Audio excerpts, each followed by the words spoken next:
In this session, we will study about the universal law of gravitation. Newton discovered that every object in this universe attracts every other object towards it. The sun attracts the planets. Each planet attracts the sun. Planets attract each other. The earth attracts all objects towards it. All objects on the earth attract each other. This attractive force which exists between any two objects which have mass is called gravitational force. Now, let us study about the characteristics of gravitational force. Gravitational force is always an attractive force. The force that exists between any two objects is always attractive in nature. It is a long-range force. It means the force exists even if the objects are at a long distance. It ranges from interplanetary to interatomic distances.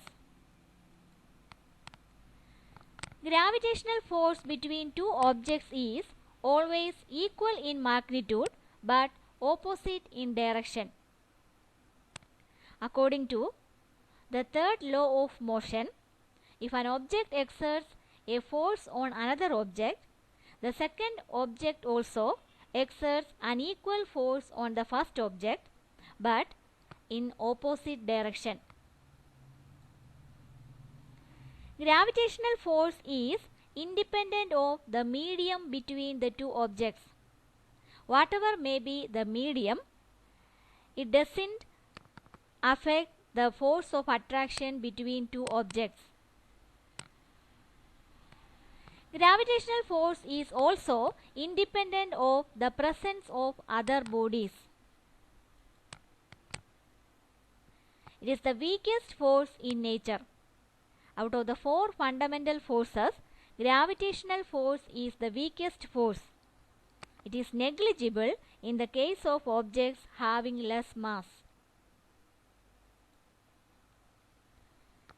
Gravitational force acts along the line joining the centers of two objects, or it is a centripetal force. Before Newton, Greek philosophers and many astronomers like Galileo studied about the force that keeps the planets around the sun. But it was Newton who could explain clearly about the gravitational force. Newton observed that an apple falls downward as the earth attracts the apple towards it. The earth is also attracted by the apple.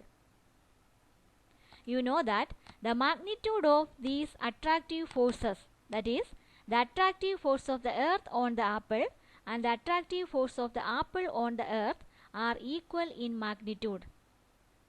This is according to the third law of motion. But the acceleration occurred to the apple is more than that occurred to the earth.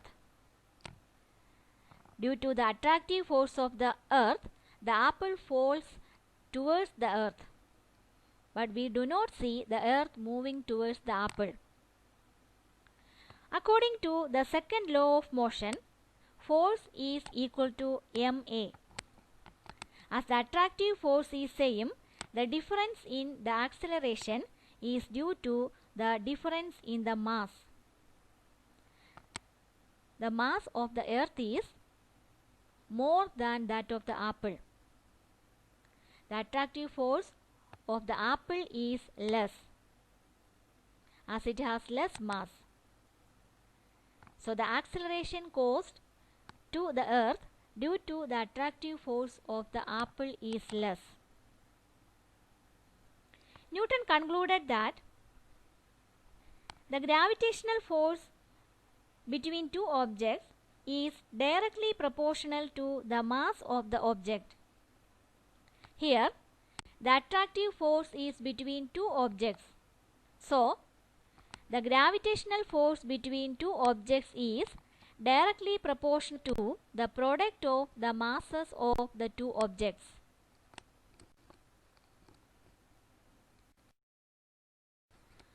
What happens to the force of attraction if the distance between the two objects is increased?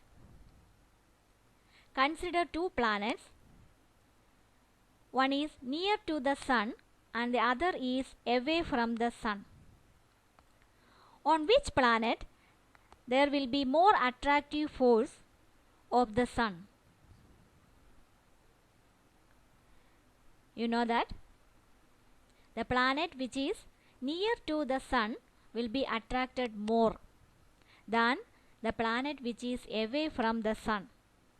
That means distance and gravitational force are inversely proportional.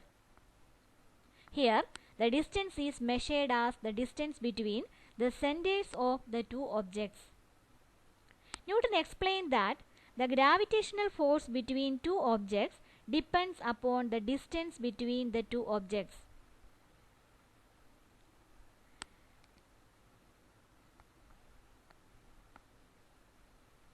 More correctly, he stated that gravitational force between two bodies is inversely proportional to the square of the distance between them. Gravitational force F is inversely proportional to 1 by d square. Isaac Newton derived this relation between gravitational force and the distance from Kepler's third law of planetary motion. From earlier times, there has been a great interest in the motion of planets among astronomers. Many researches were conducted and astronomers collected many data. Based on these data, Kepler, a German astronomer, derived 3 laws which govern the motion of planets. And these laws are called Kepler's laws of planetary motion. Let's discuss about Kepler's laws of planetary motion. In his first law, Kepler stated that the orbit of a planet is an ellipse with the sun at one of the foci. Kepler said that all planets move around the sun in elliptical orbits, not in circular orbits. An ellipse is a flattened circle. An ellipse has 2 foci. Out of the 2 foci, one is occupied by the sun. The planets revolve around the sun in elliptical path.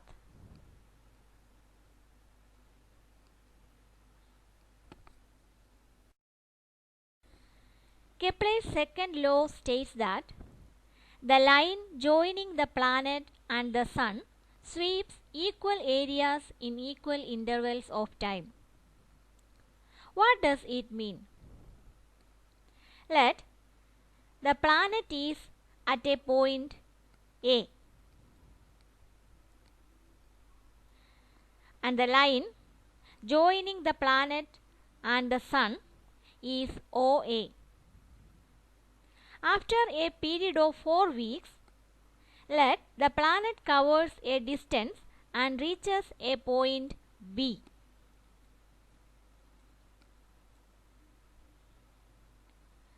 Now, the line joining the sun and the planet is OB. The area swept by OA till it reaches OB can be taken as area 1.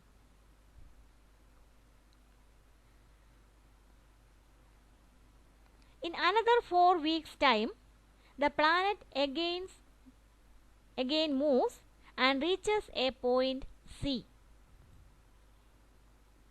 Now, the area swept by the planet from OB to OC is area 2.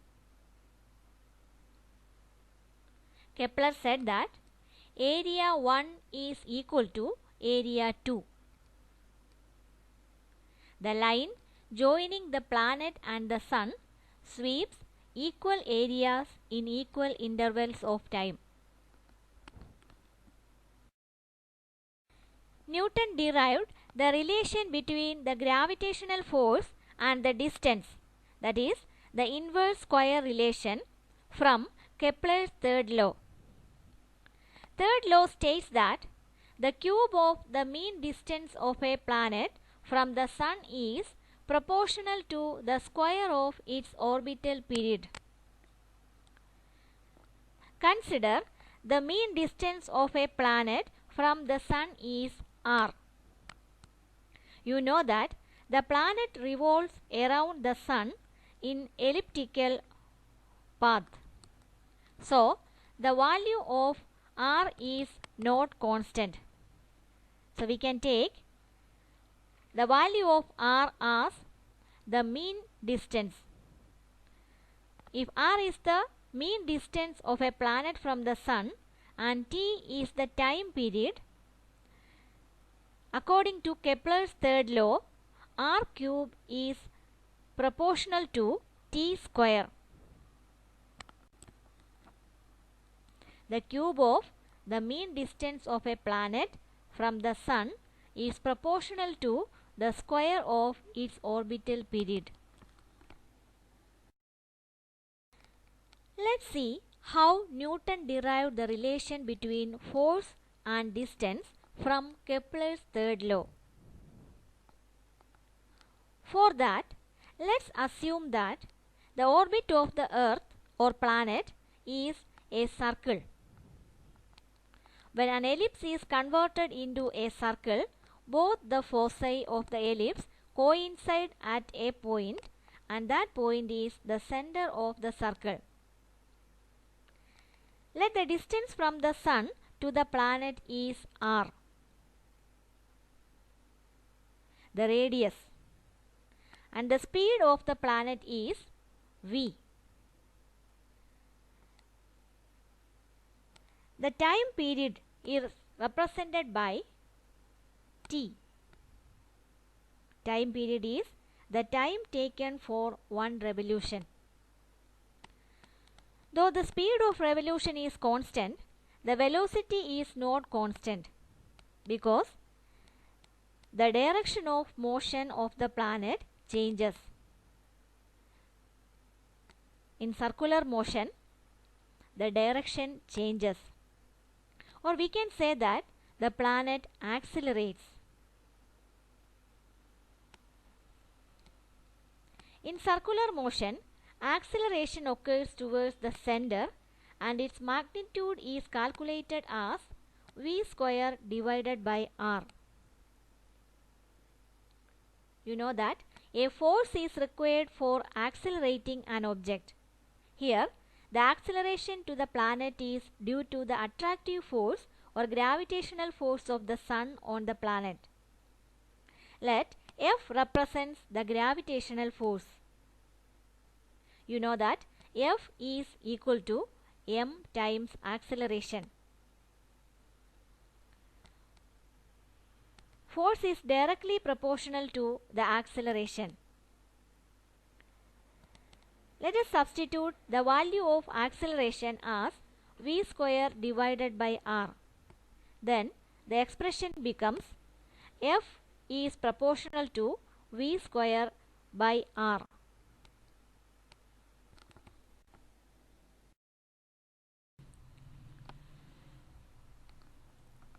What is the value of speed? Speed is calculated as distance divided by time.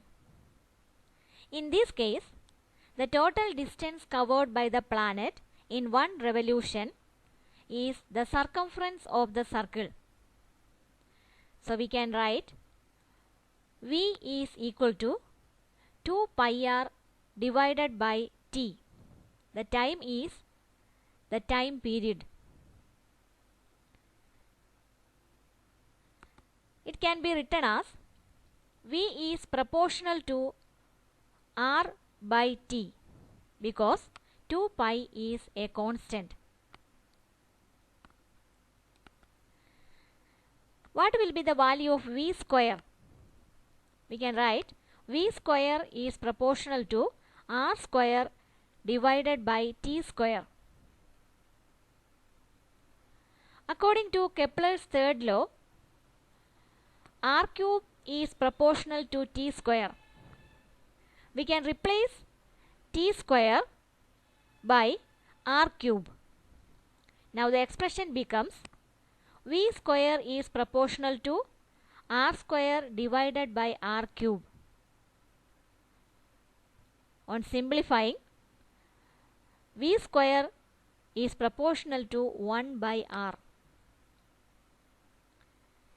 In the expression number 1, F is proportional to V square divided by r. Let us substitute the value of V square as 1 by r. Then it becomes F is proportional to 1 by r times 1 by r, or F is proportional to 1 by r square. Force is proportional to 1 by r square. Force is inversely proportional to the square of the distance. Here the distance is between the sun and the planet.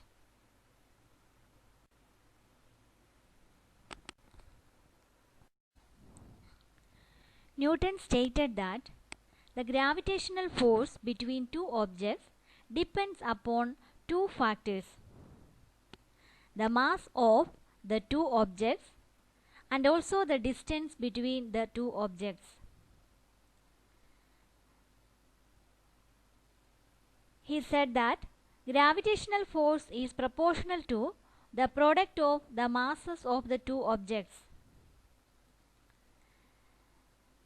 It is inversely proportional to the square of the distance between them. Newton combined the two statements and put forward the universal law of gravitation. The law states that every object in the universe attracts every other object with a force which is proportional to the product of their masses and inversely proportional to the square of the distance between them.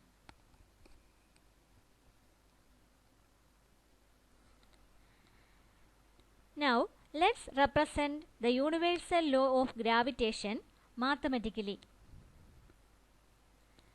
Consider two objects of masses m and m lie at a distance of d from each other.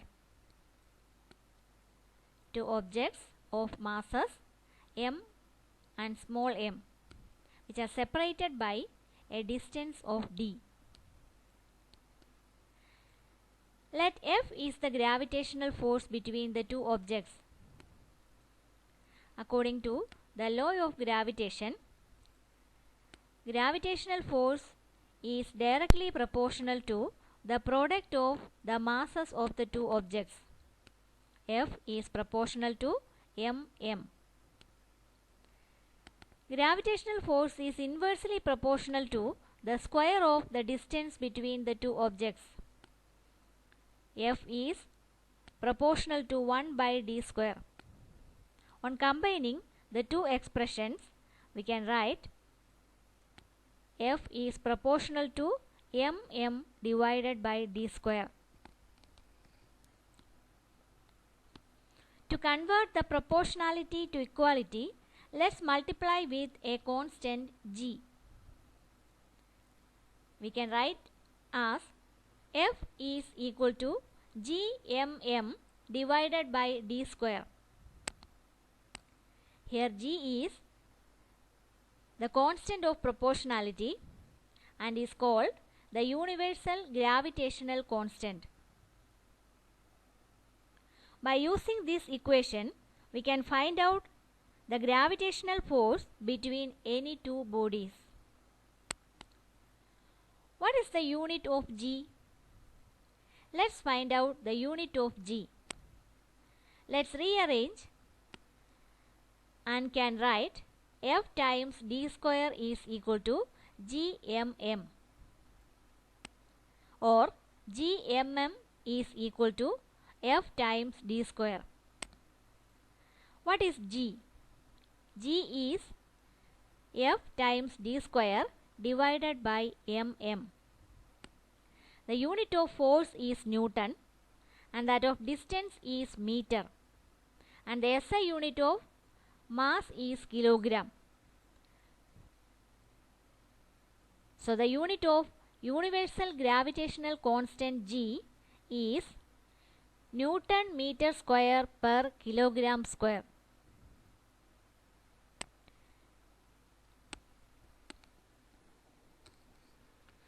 What is the value of G? The value of G is calculated as 6.67 times 10 raised to minus 11 Newton meter square per kilogram square. The value of G is calculated by Henry Cavendish.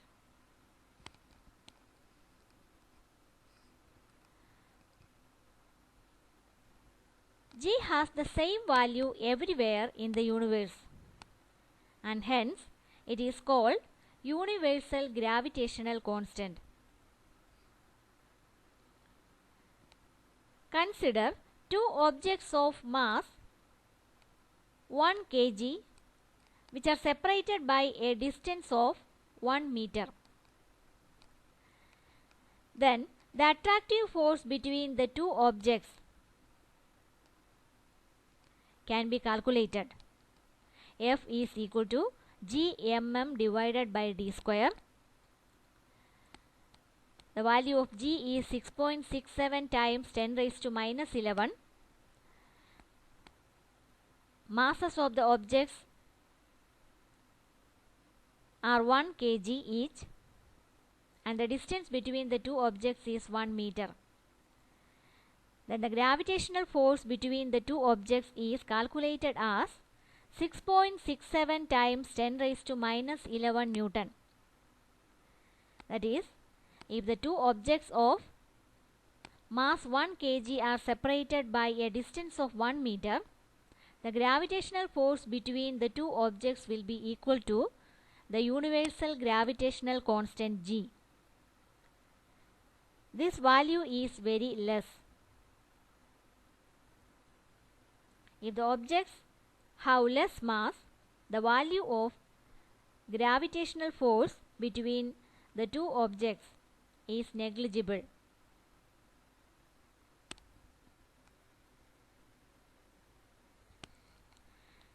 Importance of the universal law of gravitation.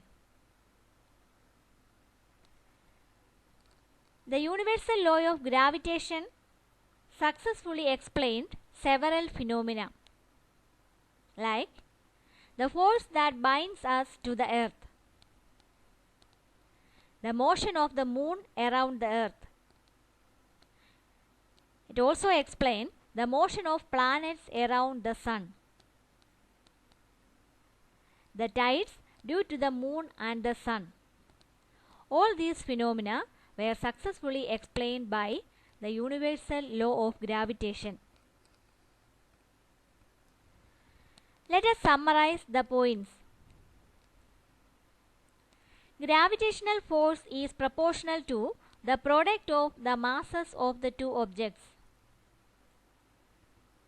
Gravitational force between two objects is inversely proportional to the square of the distance between them. The universal law of gravitation states that every object in the universe attracts every other object with a force which is proportional to the product of their masses and inversely proportional to the square of the distance between them. F is equal to Gmm divided by d square. G is the universal gravitational constant. The SI unit of G is Newton meter square per kilogram square. The value of G is 6.67 times 10 raised to minus 11 Newton meter square per kilogram square.